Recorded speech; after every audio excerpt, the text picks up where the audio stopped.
محکمه خو د دې دپاره ده چې مسلمان مشران راونیسي، هغه خلک چې د دغه مظلومانو دفاع کوي هغه د تورو تنبو شاته واچوي.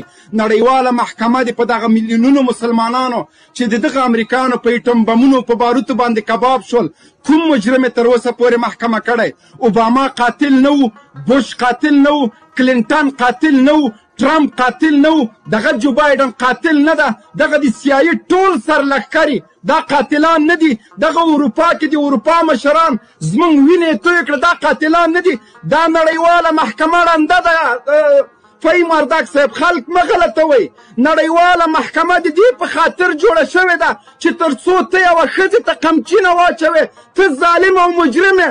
دوی کبابۍ غوښې په باندې ټوکړې ټوکړې کوي، ماشومان شهادت رسوي. نړیواله محکمه ړنده ده، کړه ده، هیڅ ضمیر او وجدان په دې مشرانو کې نسته.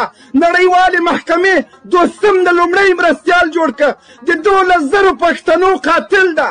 نړیوالې محکمې هغه خلک په ارګ کې 20 کاله وساتل چې له افغانو پیغلو نه یې سینې پرې کړې وې، د خلکو په سرونو یې میخونه وهلي وو. دغه نړیوالې محکمې ولې دا خلکو ته برات ورکړی ده؟ غټ غټ پوسټونه یې ورکړي، په اروپایي ملکونو کې اکاونټونه لري، ټولې نړۍ ته بېغمه ګرځي. او هغه څوک چې له دې ملت نه دفاع کوي هغه په تور لیست کې دي.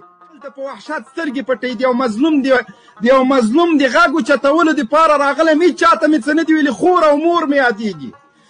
ګناه مې څه شی ده؟ رسنۍ خو یې نه یادوي، دا ظالمان خو یې نه یادوي. ما ولې نه ورته پرېږدي؟ جرم مې څه ده؟ چاته مې بد رد ویلی دي؟ چا کور ته ورغلی یم؟ د هغه ټوټه ټوټه شهیدانو فریاد کوم، دلته ولې مې خور او مور ستایل کېږي؟